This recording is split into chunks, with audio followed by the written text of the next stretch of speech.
thank you to today's sponsor, 3D Classic Car Parts. They make 3D printed truck parts for your classic truck. Check out 3dclassiccarparts.com. Ford F100 World Podcast. Ford Trucks 24/7. A builder support community on Facebook, Instagram, YouTube, and podcast. Want to know more? Join, follow, like, and share. No commercials, just Fords. Hey guys, welcome to another episode of F100 World Podcast. We've got a guest today, Ray Bonilla. He's from Long Island, New York, and he makes some of the highest quality aluminum, I say billet, but he does some other aluminums products for our trucks, our F100s, among a couple others. Front and rear spoilers. I call the front ones balances. He does the radiator core support covers, and he's actually dabbled a lot more than I thought he did in mirrors. He makes a lot of mirrors. The first one I saw of his was on Morgan's truck. If you guys have seen that, Matthew Morgan's truck, the green dually dent side, and saw him out at SEMA and stuff, and said, I want to talk more about these mirrors. And so I got him on a podcast, and he took some time out of working on the products and hanging out with his family, and we talked some techie stuff about the processes it takes to get this stuff made and high quality and sourced and all that. A little bit about family, a little bit about history, a little bit about all the vehicles he has in his fleet, and with his family and stuff. So it was a really good pod. Really enjoyed it. I hope you guys do too. And if you guys want to see the video version of this, check us out on YouTube, and we'll be cutting it up into a bunch of shorts across all of our platforms. Join us on our Facebook group, and join us on Instagram, TikTok, and a page on Facebook I call the content page for Ford F100 World. We appreciate you guys listening and watching. Enjoy. All righty, we got Ray, but how do you say your last name? Bonilla? Bonilla? Bonilla. Bonilla. Okay. Yeah. We got Ray. Like Bobby Bonilla from the Mets. You remember him? Yeah. We got Mr. Aluminati here, and he's got some really cool products, mostly F100 stuff. And I've been really impressed with the quality of either it's the material you use or the process you do of which to make your products. But either way, it's a lot, cleaner than some of the other ones I've seen. Is that something like, how long have you been doing this? And how long have you been doing this? And what got you into it? What got you into doing billet aluminum type stuff? Well, how long I've been doing this? Probably started when I built my F100 back in probably 2017, 2018. And it was a 70 F100 slammed on airbags, and it had a big C-notch cover on it, which I hated. I was like, you know what? Let me make everything in aluminum. So I made aluminum panels inside the bed sides. Yeah. I made a C-notch cover. I made a front plate. Did everything brushed so it matched. I did a spoiler. I did, custom door handles. And then from there, just posting pictures on Facebook, on the groups. Hey, this is my build, blah, blah, blah, blah, blah. People just started asking me who made your spoilers or who made this. And I was like, I did. And then from there, it's literally how much will it cost to make one? I'm like, I don't know. Like, I never intended to sell these items. And how much is your labor worth, kind of thing? Yeah, well, I was doing it while working a full-time job. So until this past year, I was still doing it, on the side whenever I had a break, whenever I had time in the evenings. If it was warm, I'll go in the garage after hours. The job I left was literally around the corner. So I used to come home every day for lunch and go in the garage and, do a little something. And, I tried not getting overwhelmed with orders. So I didn't advertise as much. So I would just maybe 2-3 orders a month, bang them out, ship them out, then advertise again, get maybe 2-3 orders a month, bang them out, ship them out like that. Just so I wasn't constantly advertising where I got overwhelmed. But back in like January, February, around a year ago, I left my job to pretty much be a full-time caregiver to my son.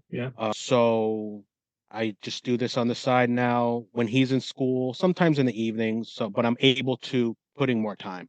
And obviously this is my, my main form of income. So I advertise as much as I can, and I try not to have a long lead time. I was usually like 2 to 3 weeks, and now it's getting longer, which I'm being hard on myself because I don't like holding on to people's, people paying for stuff and waiting months for it. So I'm trying really hard to just have a good turnaround rate. It's also hard to pass up people wanting stuff too, Yeah, and that's the purpose of what you're doing this, among other reasons. Exactly, and I still work with people who they have a custom build, so they may want something different. Yeah. I have in the workings one customer who recently reached out from Pennsylvania. He knows Morgan. He's actually putting Morgan's interior in his truck. And Oh, I don't remember Kenser, the four wheel yeah, drive yeah, truck. yeah. Cancer. Yeah, of Yeah, course. they're doing actually the truck I think he built was one of like the first bolt-in 4x4 conversion kits they offered, and it was in his booth Wow. a few years back, and I'm doing a set of West Coast Junior mirrors for him. Oh, that's cool. So Yeah. he's had one of the first trucks that Kinser put one of their kits in, Well, and yeah. also he's rocking Morgan put an interior in of his or in his Is truck, going right? to, yeah, Oh yeah. wow, sweet, very cool.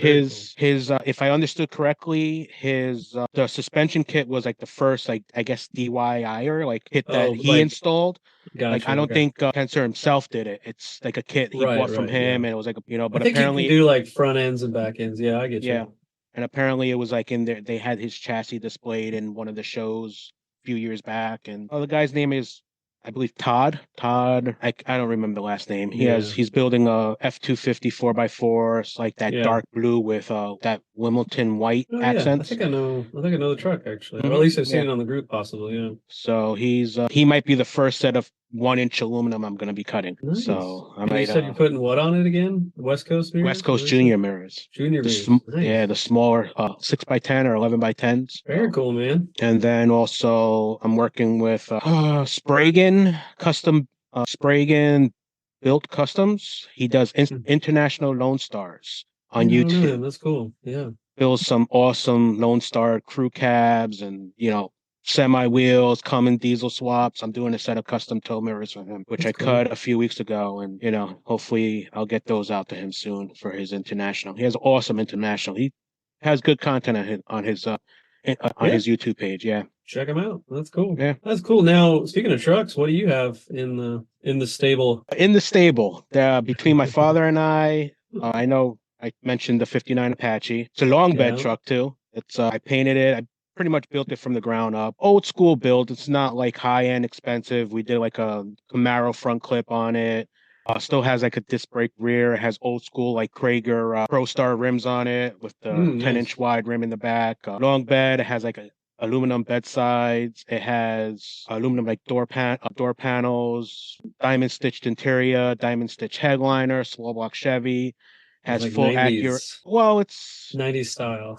not 90 80s. styles. It's his style. Like it's like I like it, and I'm from the 90s. eh, it's like a metallic red, 80s. metallic like flaky red. I painted Yeah. on air, full AccuAir setup, shockwave suspension all around. It's a cool looking truck. It's he doesn't have any of really my spoilers because to me the truck's just a clean cruiser. Yeah. And so I have that. I have a '69 F100 that's on the back burner. That pretty much a rust-free truck.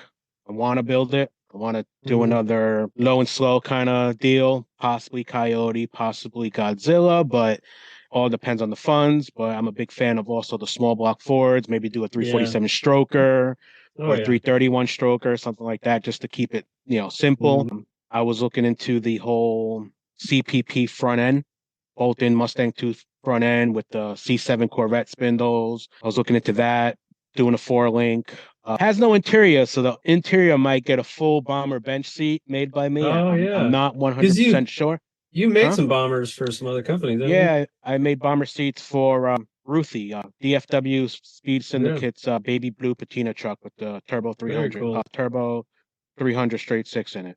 Nice. So big plans with that, but biggest limitations time, like always.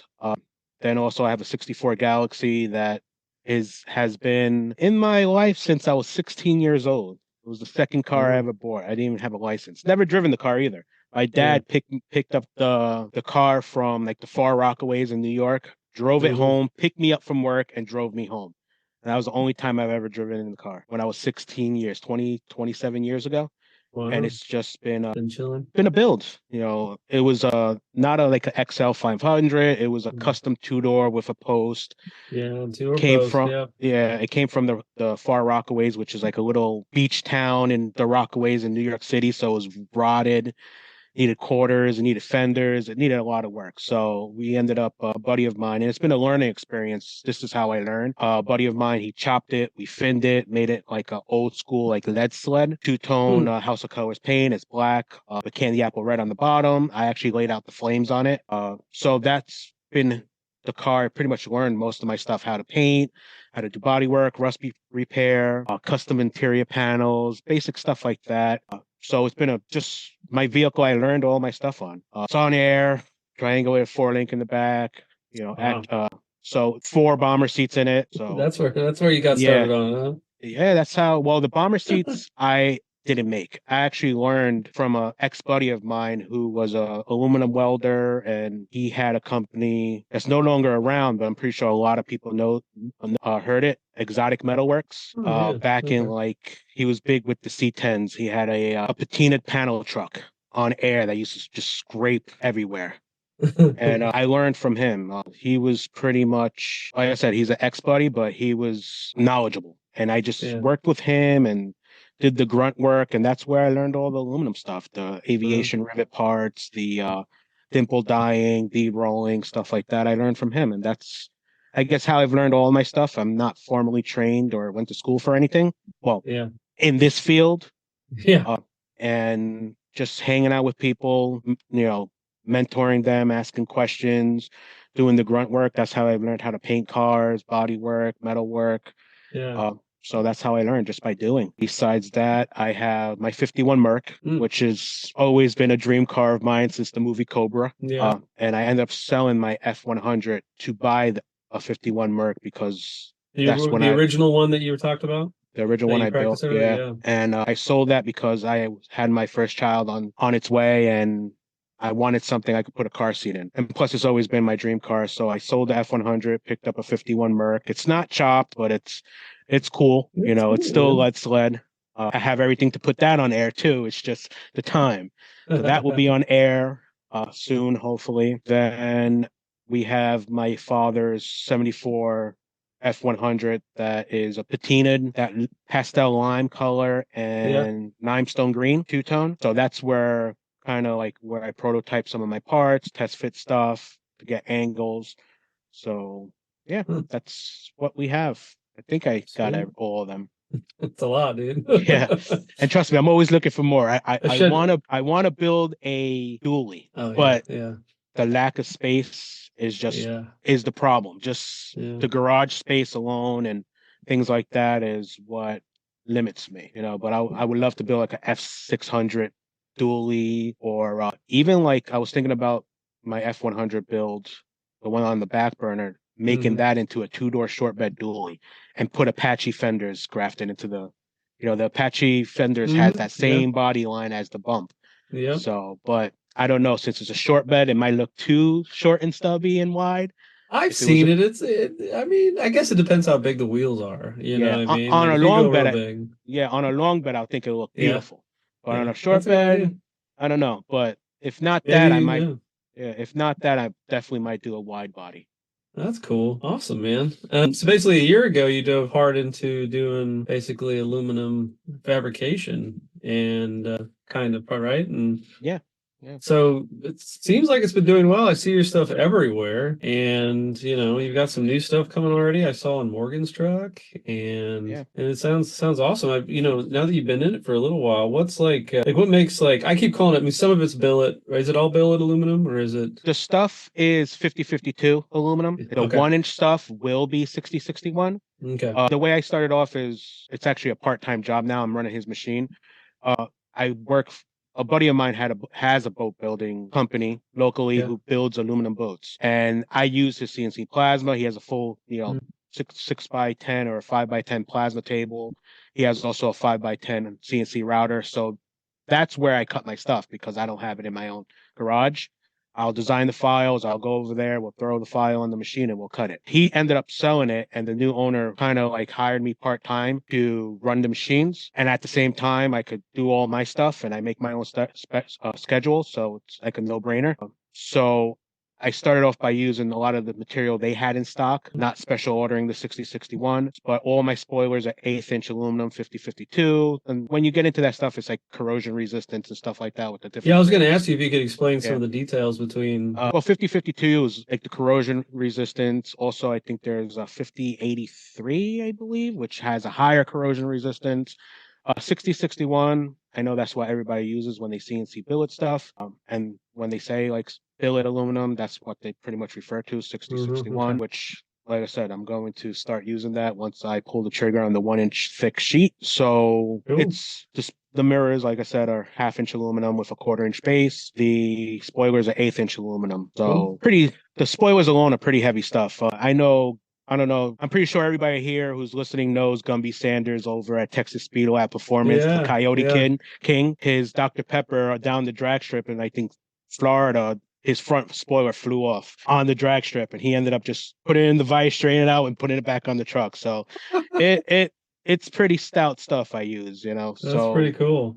Yeah, and I designed that. Yeah, go ahead. Yeah, you designed what? And the reason why I designed that stuff is I'm a low and slow guy, so if I hit a curb, I didn't want to have to worry about bending it or something like that. I could bump a curb and not have to worry about it. I might scratch it, but I'm not going to put a big dent in it or fold it in half or whatever it is. So that's why I do the 1/8 inch aluminum with the dimples, add strength. So yeah. That's cool. Yeah, real quick, talk about all the stuff that you make. Like list off all the things that you make, like rear spoilers, front balances. Okay, so I started off with the front and rear spoilers. I make the 67 through 72 radiator core support covers. I make them one piece for 67 to 72. Oh, wow. It's one piece. There's two different types I have because there's two different types of latches depending on the year. Right. You have that big plate or the two little rods and stuff. Same design, it's just the latch style is different. So the design of the spoiler accommodates the style latch you have. Those are made out of 050 aluminum. So I make those. I have the front and rear spoilers. I have mirrors for 53 through 66 that use the factory mounting holes, factory gaskets. Then I have the smaller mirrors from 67 through 79, those little with the little torpedo base that use those two 10 30-second screws. Then I have the newer style, which are the ones that are a Morgan's truck, which fit 73 to 79 dent sides. But I do have a couple customers that put them on a bump side. I just have to, the brackets have a different angle to have them parallel to the ground. I also do West Coast mirrors. I'm in the process of doing West Coast junior mirrors. And I have OBS mirrors, 80 through 96. But the original design, I designed them to be brushed. And I'm asking, a lot of people are asking polished. So I may tweak the design so it's easier to polish. The slot in the design is just, there's a lot of grooves and stuff. It's not that. It's just the pockets are smaller. Pockets, yeah. So in order to sand them and polish them, it's hard to get a sanding drum or a polishing wheel in there. So once I go through the stock I have, I might design it where the openings are a little bit bigger, so it's easier to brush and to polish. Because it's definitely time consuming to polish anything. You may have to hire someone to do polishing, huh? Yeah. So like in the in the aluminum parts area, like where are like say this aluminum stuff you're doing superior to cast or stamped real world kind of use things. So like for example, like why'd you stick with the aluminum type stuff because that's kind of what you knew, and why didn't you go to cast or stamped? Well, casting's a completely different process. Is it harder, right? Because you got you have to afford a foundry. I don't know. They do clay molds, and that's I don't think there's any of those on Long Island. So, well, what about stamped then? Stamped, same thing. The machinery, I guess. So okay. The spoilers, like I said, 1/8 inch. They're cut on. I started off cutting them by hand, and then as I got busy, I kind of taught myself CAD and designed them in CAD and had them cut on the plasma table. But all the dimpling and all of that I do in my little 10-ton or 12-ton press I have in my garage. So I have all the Eastwood dimple dies, and so all that I do at home. Then I brush it by hand. I've been looking into a time saver to kind of brush them to speed up the process, but they're just an arm and a leg to get. And also they're not a small machine, and I'm confined to the space I have. So I can't get all the machines I want to make my job easier, just because then I'll have to get my own shop or warehouse where I could keep the stuff, and then overhead cost and goes up, and cost goes up. And we just want to say thank you to today's sponsor, 3D Classic Car Parts. They make 3D printed truck parts for your classic truck. Check out 3dclassiccarparts.com. I'm home where, if anything, like I said, the main reason why I left my job is to be a full-time caregiver to my son. And I usually, when I work, is usually when he's in school. So, all right. So like when someone, orders your products and they hold them in their hand, like what's something that you wanted them to notice? What's something that you want to be proud of when they look at your product? just the finishing, the end result. I bevel all the edges, my brush finish. I try to do it as clean and have all the brushes go in the same direction. The brush marks match the mirror, the same direction, the base. I try to have everything uniform. And so the same thing with the spoilers. When I brush my spoilers, it's if people watch through my window in the garage, it's like I'm doing like the electric slide, because I'm literally going side to side without stopping, because once you stop the machine, the drum keeps on spinning more on that one area. So it'll change the effect of the brush. So if you want a continuous brush effect, from the start to the end is one continuous stroke, almost like painting a candy car. Like when you're painting a car and it's a candy paint, metallic paint, you have to go the whole panel. If you stop, you're gonna have like a wave a lines, zebra stripe, or hazing or something like that. Really? Okay. So it's the same concept. So when I brush my spoilers, I start and you see me walking across the whole piece, stop at the end, go off the edge of the end, then start, move up, start from the end, off the panel, and then work my way all the way across, just like painting a car. So when you see my brush strokes on my panels, you don't see it's I guess consistent, where you don't see one spot might be a little bit shinier or brushed more, because once you stop that machine, remember that machine's spinning at 3,000 RPMs. If it stops in that one spot for 2 seconds, it's going to be a different finish than the rest of the panel. So it's like an art form. And when I learned this by doing my F100, when I did my F100 and I brushed all the bed panels, I literally had to put like a guide. I clamped a piece of 2x4. So I literally used that as a straight edge guide. So every panel, and just gradually moved it up like half and half. So once I got to the end, it was a consistent, even brush all the way across, where you don't see it wavy. That's where I learned. And a lot of the times I learned from my mistakes, and that's the best way of learning. So the brush quality, polishing, same thing, self-taught. And I'm still trying to perfect the polishing aspect of it. Experimenting with different wheels, different polish compounds, different steps and things like that. That's another art form, which, I could only learn so much on YouTube. Someone wanted polish. I was like, darn it, like I got to learn it. So YouTube and, following Renegade polishes and Zephyr polishes and some of these other big, I guess influencers who do like big rigs and Akoa wheels and polishing, tractor trailers, and just watching them and the sanding process and stuff like that. Yeah. Wow. Yeah. I deliver to a trucking company that polishes wheels, and that's a dirty job, man. Oh, this guy's just like head to toe in this black powder of some kind. I try to have a few items ready to polish, so I just polish one day, so I don't have to worry about cleaning up the shop multiple times a week. And literally I have a full face shield, I have my hat on, my hoodie, and it still gets all over. It's a messy job. What's like the most challenging part of creating these products, either in the design or the actual making of them? The challenging part is making everything direct fit. Working with a lot of the customers I work with, they'll send me measurements. I had a few customers send me like their old mirrors so I could get the correct like geometry, lengths. That's how I did the 53 to 66. I had a customer send me his one of my first customers. Awesome guy, has an awesome slick side. He sent me his factory mirrors, and he's like, "Listen, Chuck's in the garage the whole winter, so no rush." And like off the, took his factory base, tape measure, micrometer, measured it to try to get all the bolt holes exactly the same, so I could design it in aluminum. And same thing with the dent side mirrors. like the ones on Morgan's truck, I bought a set of LMC mirrors, kind of took all the measurements, angles, geometry off of those, and just designed it to work with half inch aluminum. Well, 1 inch thick of aluminum. Same thing with the dent side and the other ones for the dent side, the smaller ones and the bump sides. I bought the gaskets and just made the base of my mirrors designed off, to work with the factory gaskets. So it's a lot of measuring. It's a lot of, trial and error, cut it, see how it works. I might have to shrink it down 1/8 of an inch or a 1/16 of an inch to get everything, as close as possible. So that's definitely a challenge. And I know I said it in the video at SEMA, I try to work with the existing holes of the customer.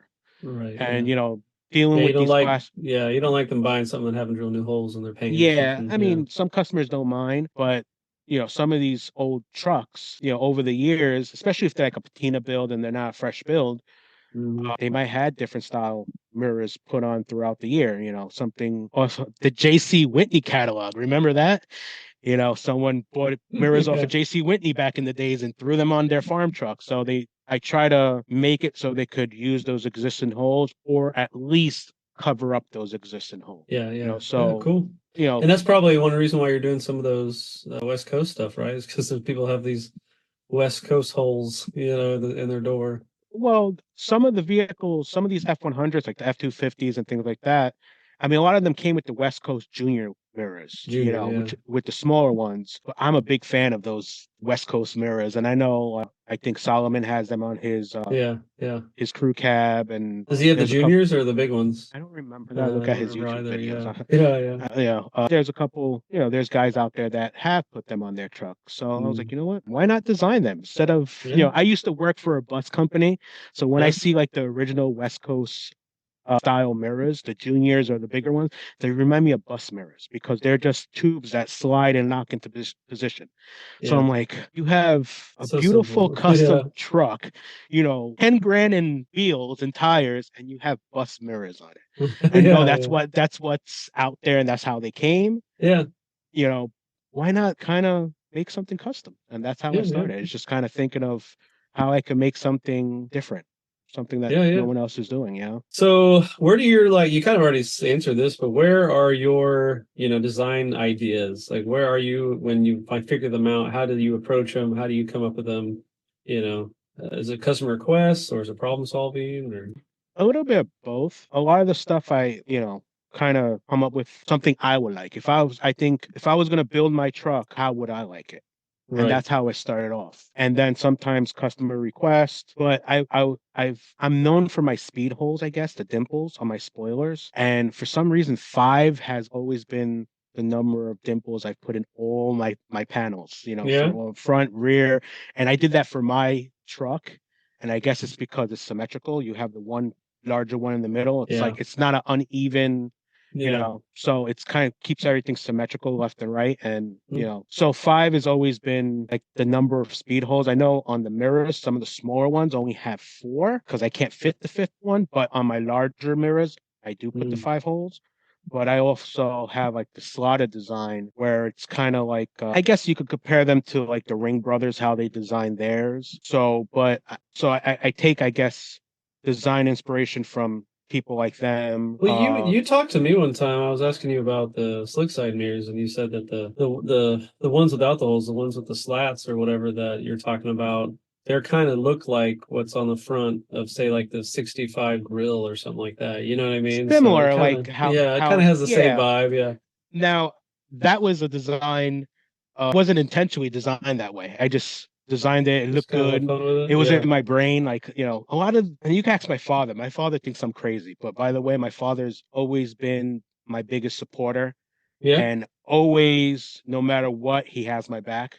And I have to really shout out to my dad for just, I guess for all the support over the years and everything I've done, even in my past careers and things like that.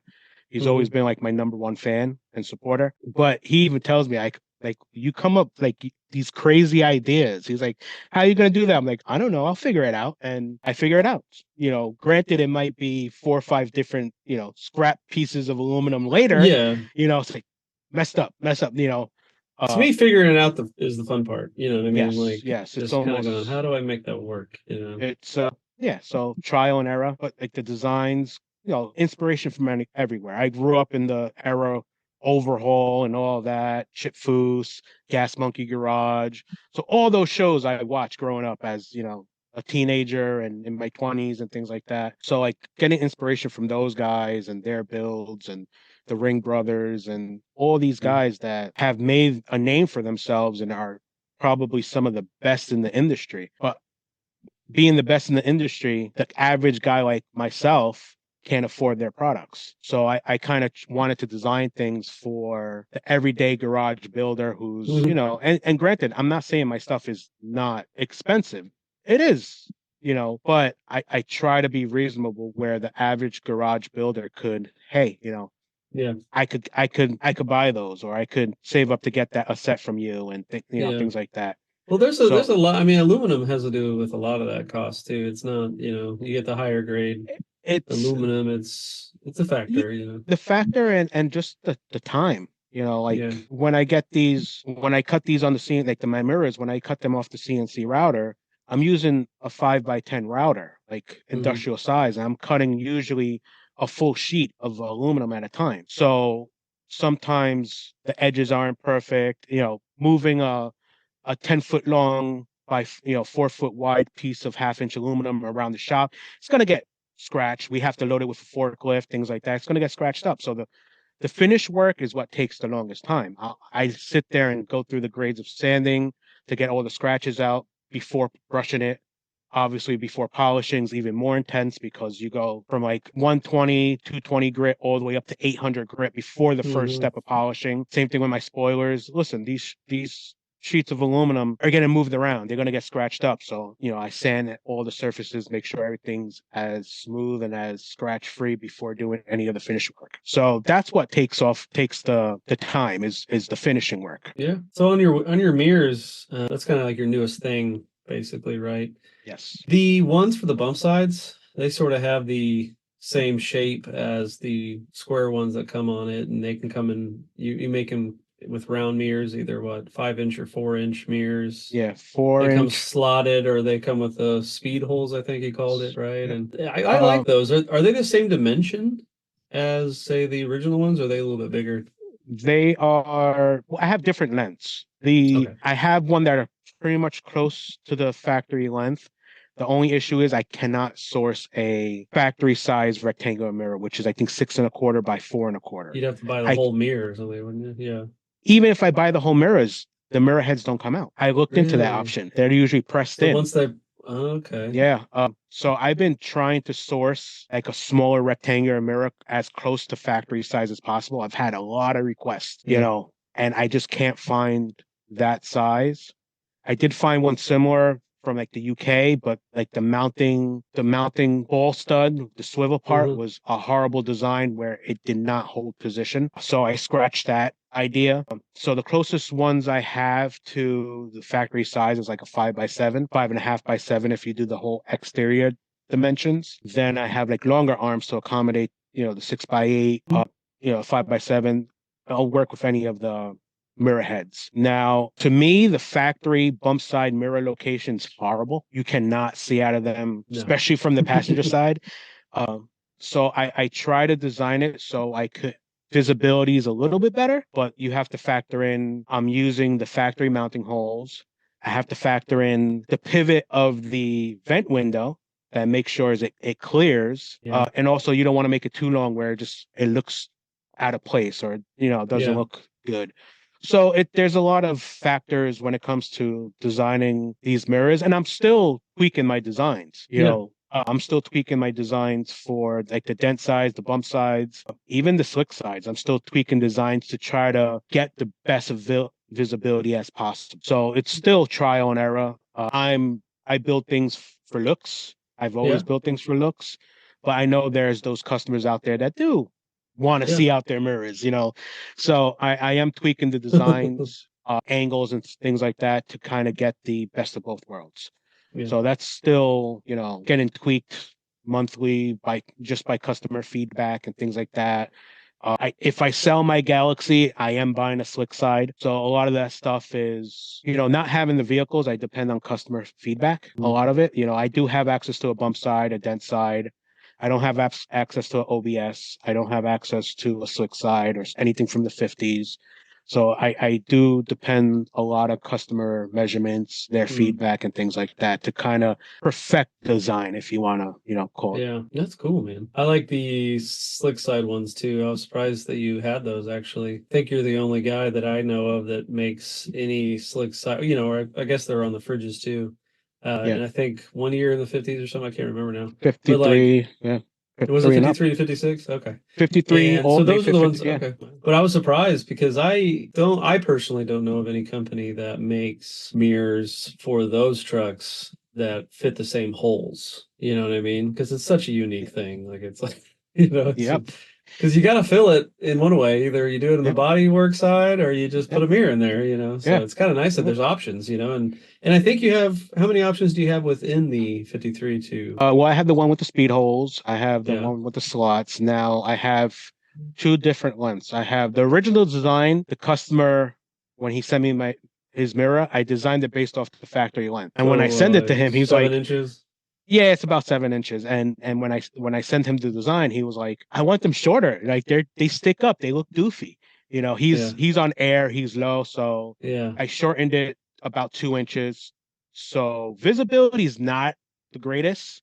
It's not great on those anyway. It works, but he wanted it more to look better, to match his truck and things like that. And the first probably 24 sets were the shorter arms. And then I had a couple customers. Actually, I think he's not a customer, and I would like to hopefully one day meet the guy, Dennis Carpenter. He reached out, how's the visibility on these? Yeah, he was like, can you see out of them? Like, how's visibility?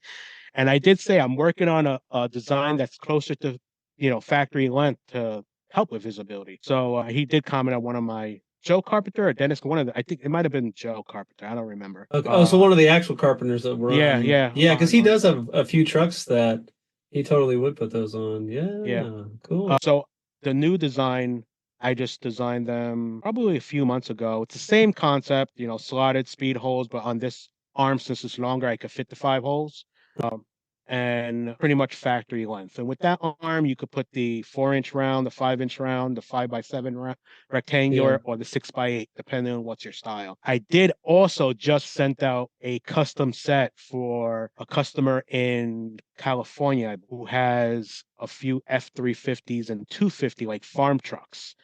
And he had the same thing, like the school bus rod with the rectangular mirror on it, mounted to the factory mount. I think it's a 56, one of them, and a 53. He has a couple of them. And he wanted them. And I was like, well, he's like, but, I don't know if I'll see. How's, this is a farm truck. It's a rough ride. Will they move while I'm driving? So he took a measurement off the rod mirror he had, and it was 9 inches. And I actually designed one specifically for him that is 9 inches long. And since the length, since it's longer, I kind of like the ends and the mountain base looked out of place. It kind of looked like it skipped leg day. It was all lengthened up and it was like the skinny little base. So I redesigned the base using the same mounting holes, but the round part where the center bolt is actually designed a little bit bigger to accommodate the bigger mounting base on the arm. In order to lock it into the position and address his concern of will it sag when you hit a bump, things like that. On the base, I put like 8 clock-in positions. So you have the center factory bolt, which you lock it, and then there's like a clock around it with 10 30-second holes, where the arm is also tapped for a smaller screw up top. So when you clock it, you have that second small screw to lock it in position. So you don't have to worry about all the stresses on that center bolt, because one bolt, eventually it could move, but if you lock it with the second bolt, it's locked in position. So I redesigned the base using the factory mounting holes. Just the round part where it mounts is larger. I think it's like 2.25 compared to like 1.5 to accommodate the larger arm. And we put a set of 6x8 mirrors on that. And it's I'm waiting to see how it looks on that truck. So that will be for like the farm trucks, the COEs who use those mirrors. That, listen, I have F500, F600, whatever, big truck. I'm not going to put these short mirrors on it, something to accommodate them.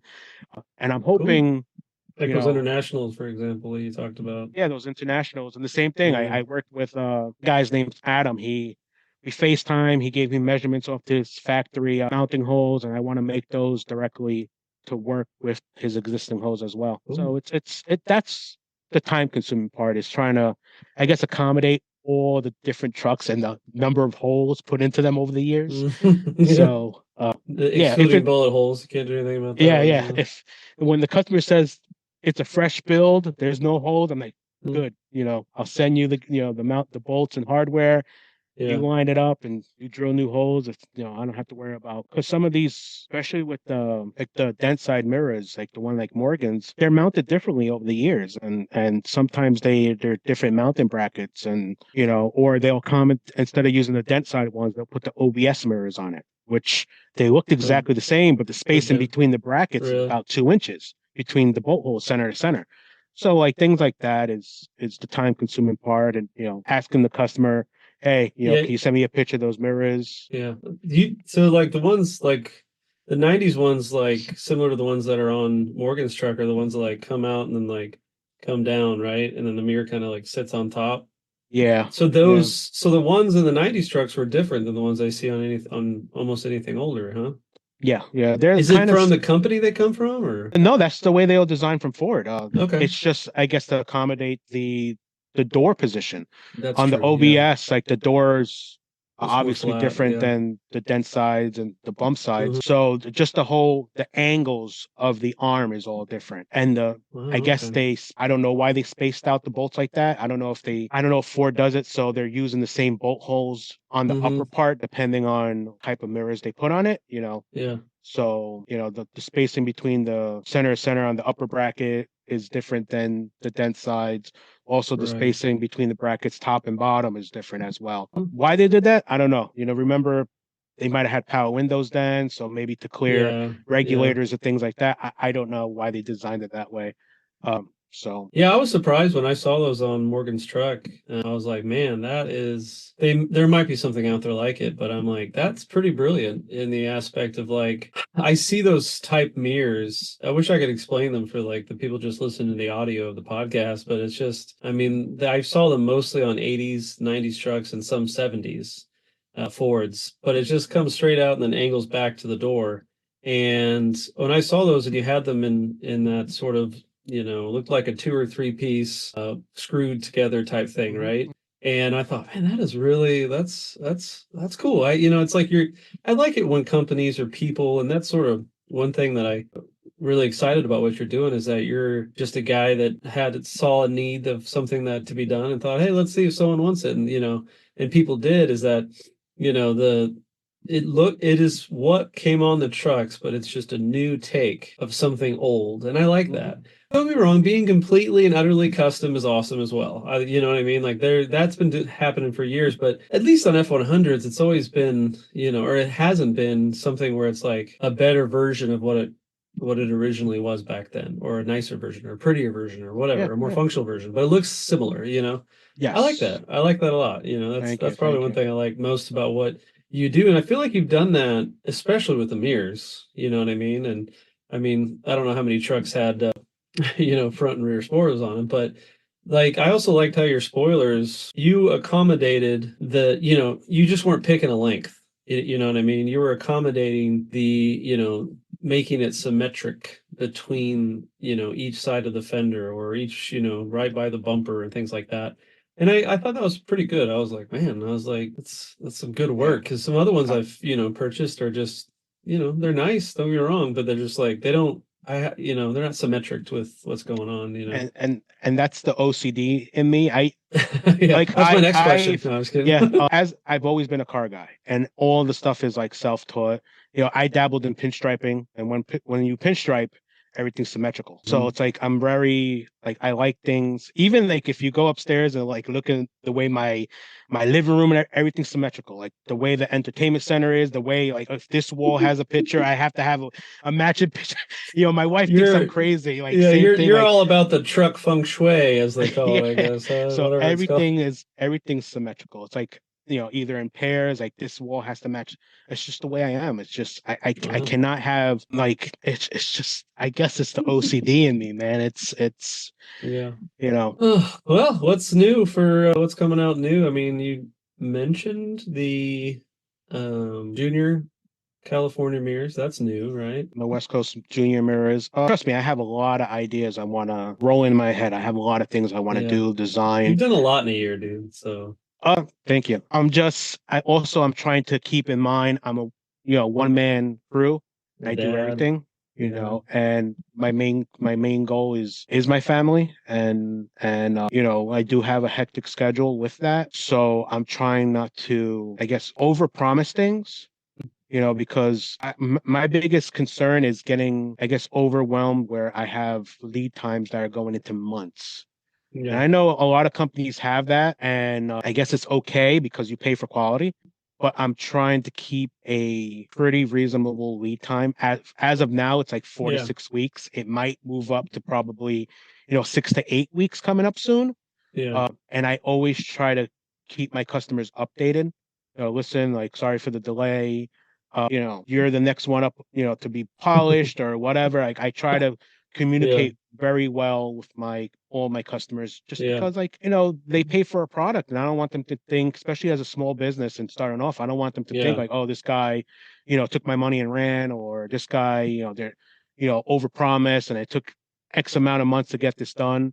So I'm trying not to, I guess, overproduce stuff where I have so Mhm. many designs where I can't keep up with it, especially with mirrors. Mirrors are very time consuming. Okay. But I do want to do those international mirrors. Well, I am going to do those international mirrors. Those may work on other vehicles, like the bigger F700s and things like that. The West Coast Junior mirrors. I may be designing, if I get the 1 inch aluminum, I may be designing the rear door grab handles for the crew cabs. And same thing, I gotta talk to a couple clients and ask for the bolt spacing. So it'll be a direct replacement where you'll have a billet door handle to get into your truck if you have a crew cab. And Nice. who So it knows, matches. yeah. Also, those may be able to work on the front doors if you are willing to make holes. So that's something that I may, do in the future. Mirror wise, I think I'm covering all the ears. Yeah. And a lot of the like the bump side mirrors, they'll work on other vehicles. Right Oh yeah, now, you can put them you know, anywhere. Yeah. I have a set on a OBS Chevy, a square body. He put a set on his, I was gonna and say his, that style, yeah, with round mirrors means if yeah, you have it's so similar to what they did in the 60s yeah, that if like because I feel like the only thing about the like the Mustang mirrors of the same era are different, but they look the same. They're yep. like there was some other years just like it that went on Yeah, the Fairlanes and Galaxies, and then like I said, I it's saw the same thing on Dodges, and yeah. The they only just difference, changed the the round mounting mirror or base. whatever. Yeah, And the oh mountain mountain, base yeah, is yeah, is, is probably the difference. yeah. So mirror wise, I don't know if I'm gonna come up with other stuff. Like I said, the bump side mirrors, they've been on square body Chevys, on a 48 Ford. Granted, the angle's different. The customer gave me the angle. He's actually in the UK, and on the like 48 Fords, the doors are pretty much flat, so it's almost like a 45-degree angle I had to cut the mirrors at. So they'll Oh, wow. be, at the proper angle where its visibility is good enough, but also where it doesn't look dumb. So yeah, they'll work on other vehicles. Yeah, mirror wise, I don't think I'm going to do anything else besides the West Coast Junior mirrors. Maybe I'll do a different style West Coast mirror. I'll I guess continue your doing. next step is like the website. You mentioned you've been working on that a little bit, huh? Yeah, the website's actually in the works. Should be up within the next month or so. I'm trying to get better pictures for it. So it's pretty much ready to go. It's just I want to get better pictures on the website Cool. and just go over all the pricing and things like that. I'm still trying to figure out like how we're going to do shipping and things like that. So that's definitely will be up within the next month or so. What else? My international mirrors, and You mentioned one time about doing other things like headliner, maybe. You've kind of mentioned to me once about the thing under the hood. And is that anywhere in the future for you, or is it kind of I wanted to, like I said, I'm not trying to bite off more than I could chew. right? Yeah. And I guess once I start building my truck and I figure everything out, Yeah. where it's Yeah. like, okay, like Yeah. I got a set of Mike's billet Mike built hinges. Yeah, Mike's Mike, built. Cool. Yeah. I have a set of his hinges for the bump side because I was going to design inner wheel wells to work with those fenders, with those Yeah. See, hinges, I think that's what you we know, talked about actually. Yeah. and like I wanted to do inner fenders, maybe a radiator cover to go with my radiator core support covers. All that is just, it's a lot of time. And just, like I said, I'm just trying not to bite off more than I could chew, where I'm getting ahead of myself, where I fall behind or, I hit a roadblock or something. But I It think doesn't help that once, it's like -15 there now. So. oh yeah. I think yesterday I was working in -16-degree weather, and my shop is my garage. I have a two-car garage that I built like a little extension off of it. So my workshop is 12 by 16. We just want to say thank you to today's sponsor, 3D Classic Car Parts. They make 3D printed truck parts for your classic truck. Check out 3dclassiccarparts.com. It's not that big. And I have a two-car garage, which I have my Galaxy in, which we both know is probably takes up the entire garage because it's Huge. 17 feet long, I think. Yeah. So, the amount of space I have, obviously the temperature's not helping nowadays. It's not insulated in my garage. I have a little heater, so it's tough. I'm doing it, but it's definitely tough where I can only spend a couple hours out there at a time before I have to come in and take a break and warm up.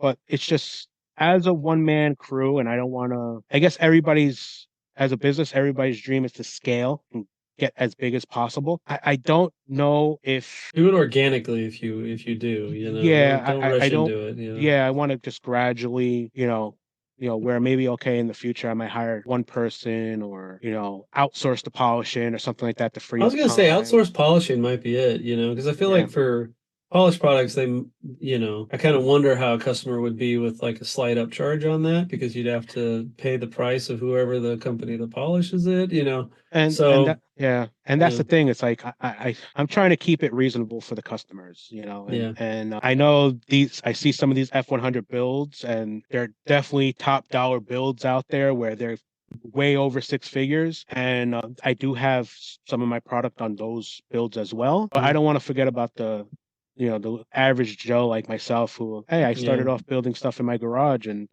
making things for myself because I couldn't afford, to spend, $1,200 on a set of Ring Brother mirrors or, I stick to American racing wheels because I can't afford the three-piece, wheels and things like that, or just keeping things simple, like where it's still budget friendly for the average guy, that's how I've always sort of thought is I've always if I ever made products or I try not to forget that I was once a customer that, isn't rich.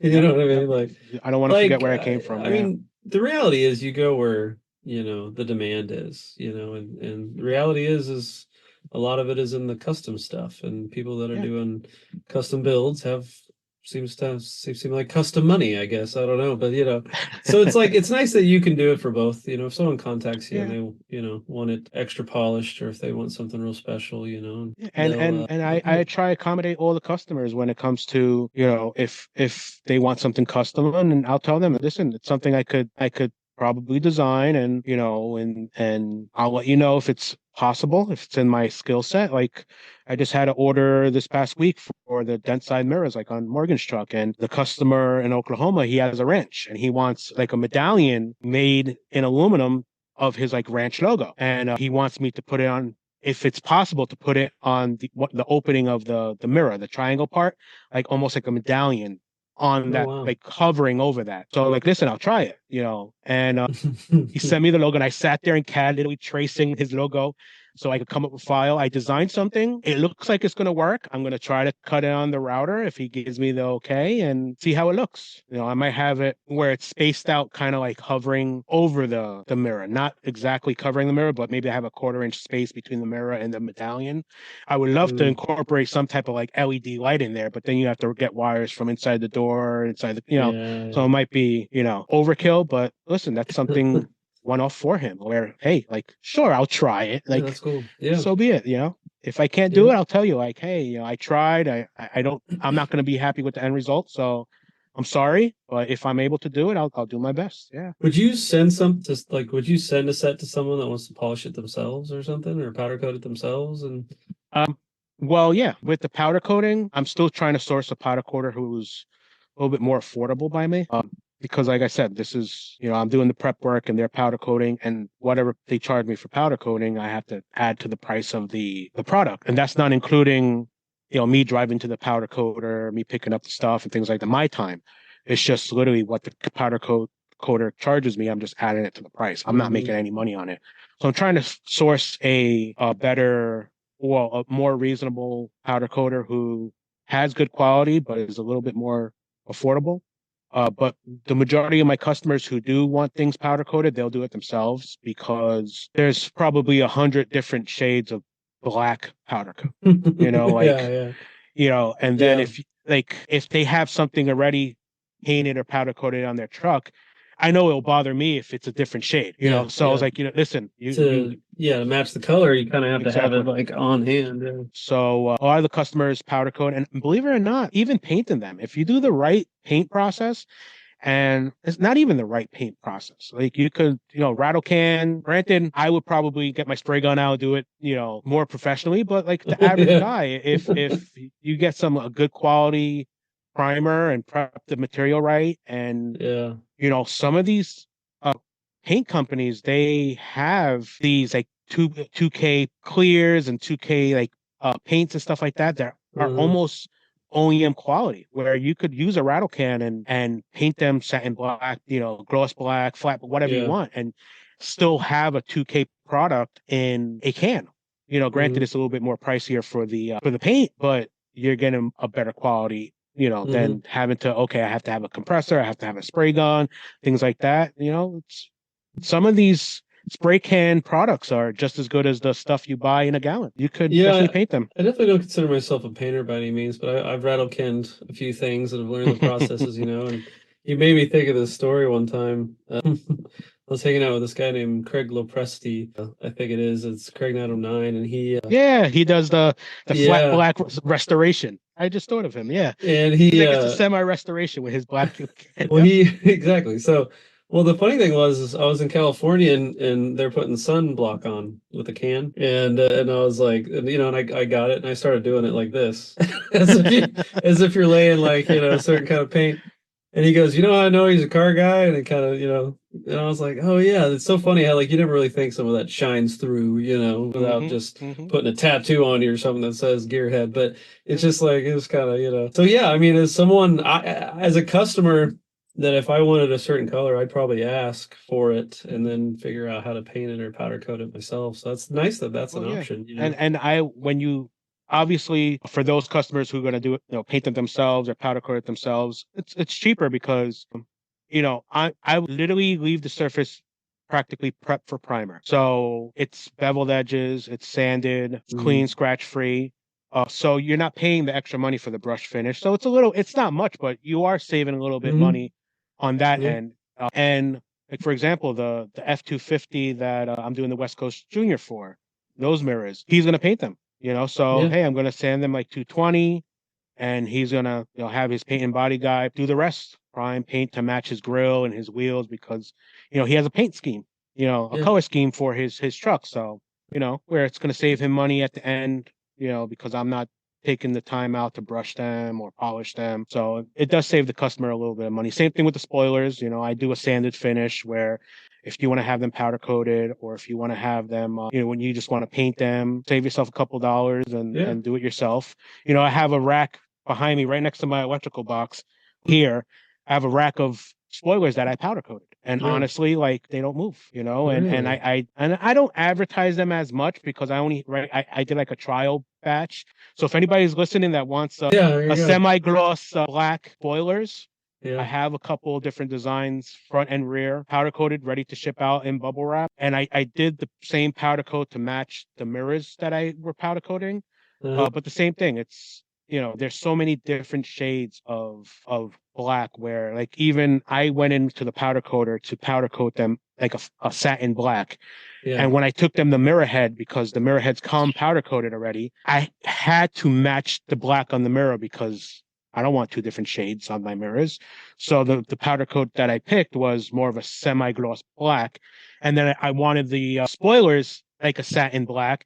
But then I'm like, well, what happens if a customer buys a set of my mirrors and also wants the spoilers? They're going to be two different shades of powder coat. So I did everything the same. So that's why I try to stay away from the powder coating, but it is available if the customer is interested. And nowadays, powder coating's everywhere. There's shops everywhere where you could do it locally, and who knows, a lot of customers have their own powder coater guy. So, but it is an option. I liked it when I got your front, I call it front balance, but the front spoiler. I like that brush finish that you were talking about, how you have to do like the long strokes all across. I was really surprised by that. I mean, that part doesn't show through in pictures very well. No. I mean, even if I see it in a picture up close, whenever I actually get it, it's like, it's really nice. Like, it's really, really nice. And I like your little, I don't know, medallion or whatever of your logo. A little medallion. I don't put that on all the spoilers. I put that on yours. Okay. I got special spoilers. Yeah, a couple of all customers. Right, a couple of customers, who are like repeat customers. They'll tell me to do it. I think Gumby over at Texas Speed has a medallion on his. I think Dr. Pepper, their radiator core support cover had it. Yeah. He does have my stickers on a lot of his stuff, and I have a customer in Dennis in Tennessee or Kentucky. I don't remember.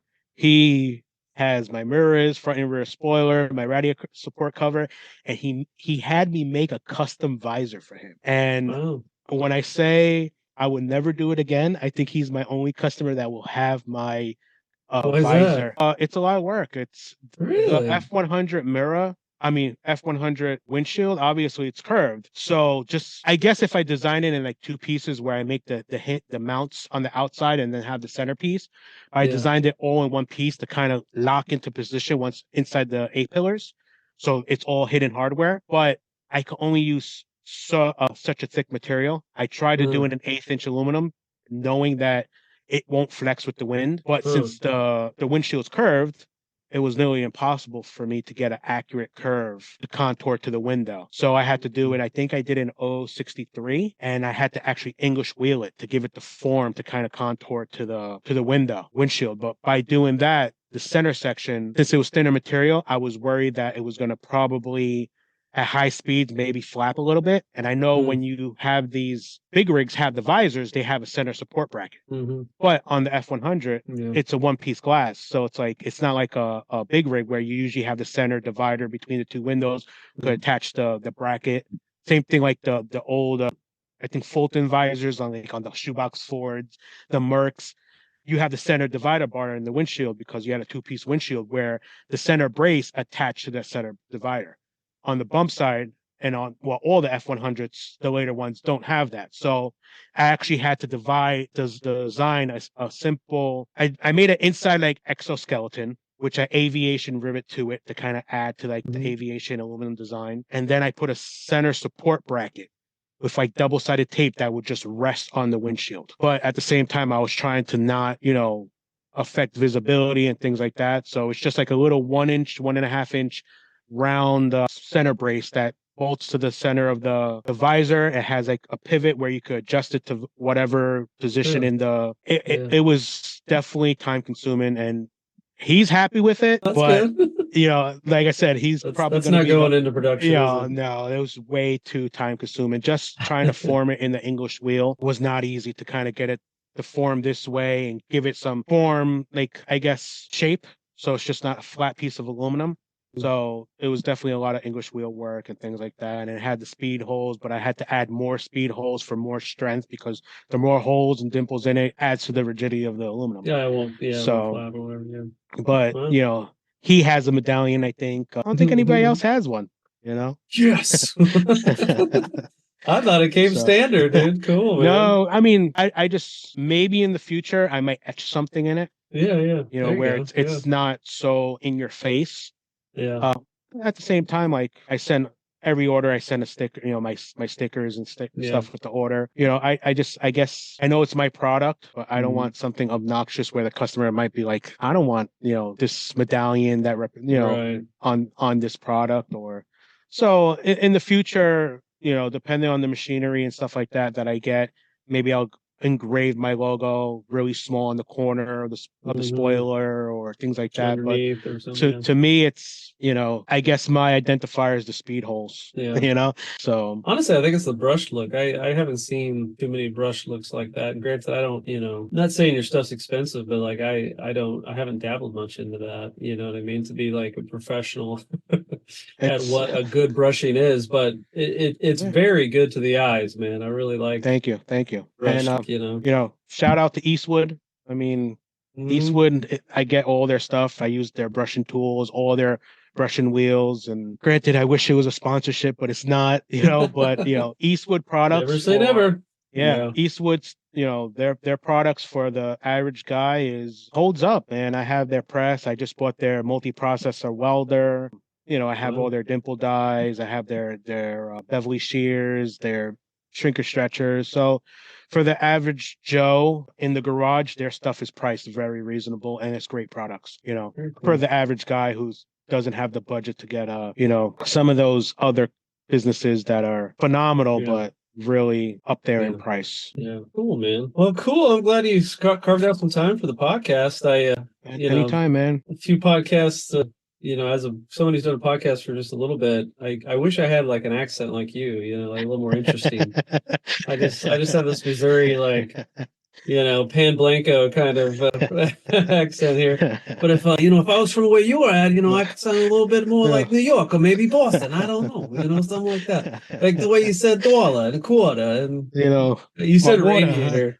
Water. I forgot my coffee upstairs. For coffee. My coffee. But you got a good voice, man. It was good talking to you. I like the accent, and you got a good product. And thank you. I appreciate you taking time out for me, and hopefully we could do this again in the future, maybe with some more people. We should. I wouldn't mind doing one where I bring you and a couple other guys in for sort of, let's just talk. Yeah, about stuff, and whether it's your guys' products or whatever, you know what I mean? I am wanting to do that. So if you could carve some time, and I know you need to get back to doing your orders and stuff. So if anyone gets mad, just blame it on me, okay? And just be like, I had to do this podcast.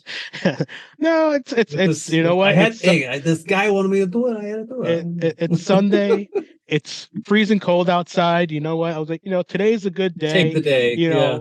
I usually on the weekend take my son to see my parents, spend time over there. But it's negative 16 degrees outside with the wind chill. It's like, what? Today's a day to stay home and just relax and chill. And what? It worked out for the best. It was a perfect day to do this podcast. I had the time to do it, and I appreciate all your help, all your insight, all your help, man. You've been a great, I guess, what's the word I'm looking for? Advocator, awesome. Advocator for my business and for my products, and I appreciate it, man. I love that you were a member of the group, just a guy in New York area that just started doing what you love and filling a need of these F100s. That's something that's always been really fun, is just meeting guys like you that make cool stuff for F100s. And it's crazy. I wouldn't. If you would have talked to me 10, 15 years ago, I would have never expect myself to be here, man. I went to school to be a music teacher, man, to believe it or not. Really? Yeah, really? I have a master's degree in music education, and when I got certified, it was back when the market crashed and teachers were getting laid off, and I was a substitute teacher and working 2 jobs, part-time jobs, subbing, and couldn't survive, and I just had to leave the field. And unfortunately, so cars and music was my passion growing up. And granted, I would never expect myself to be here in this spot doing honestly what I love, because I've always been a car guy since I was a kid, man. Yeah. There you go. So it's great. What'd you do music wise? I was a band teacher. Instruments? Man. Okay. I didn't know if you're I was a Barry sax player. You're like singing or something like that. No, I don't sing. I was a Barry sax player. And okay, cool. I did I did some teaching for a while as a substitute, and I loved it. I did love it. It's just unfortunately at the time there was no jobs, and on Long Island you have to survive, and I had to get like a big boy job, and I couldn't survive on substitute pay, so I had to leave the field. And I guess as time went by, I never went back to it, and now I find myself making custom mirrors and car parts, which is awesome. I love it.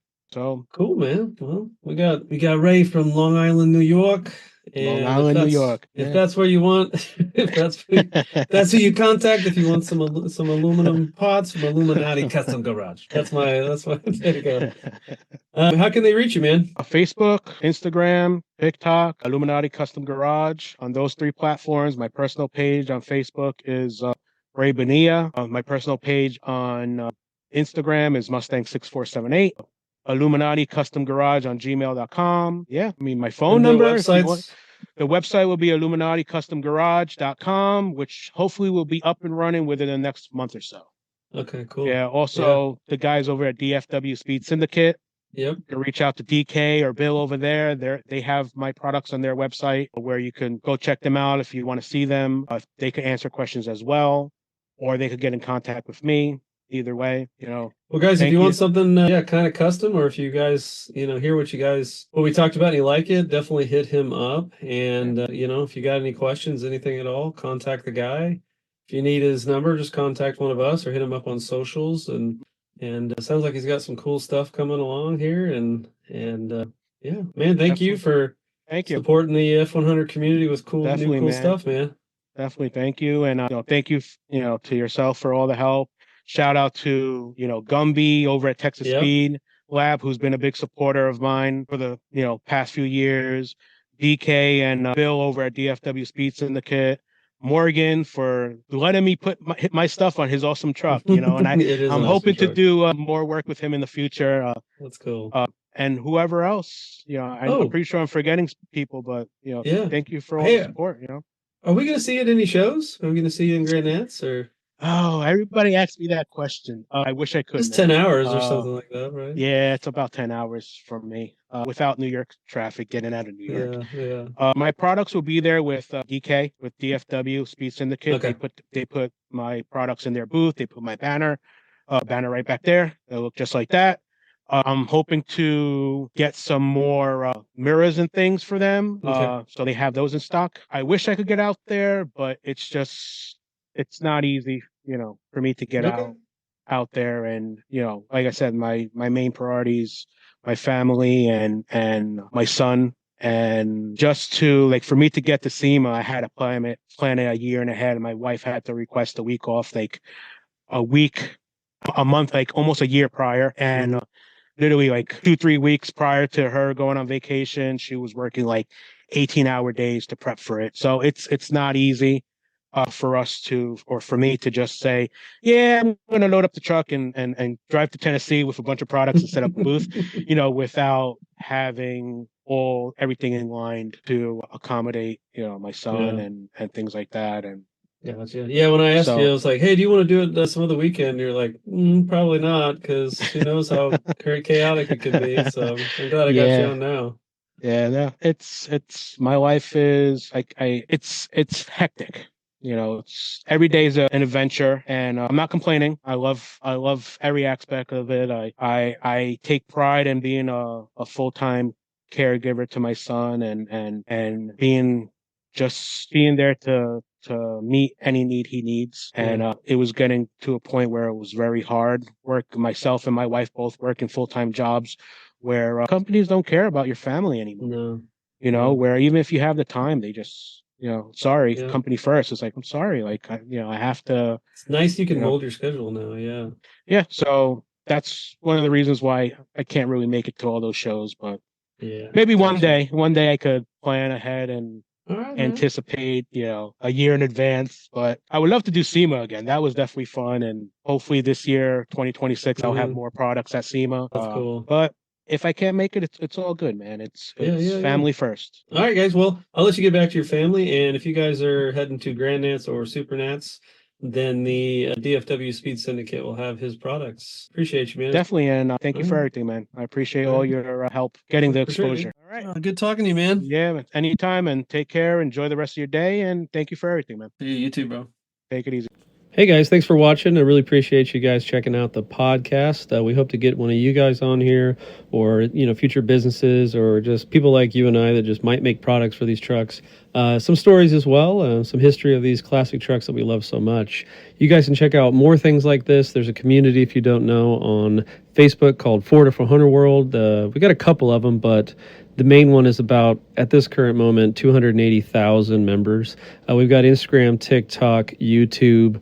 We're just all about getting the stories, the trucks, and you guys out there. Really appreciate you guys listening, and share it to somebody that you think would like it. Alrighty, guys. See ya.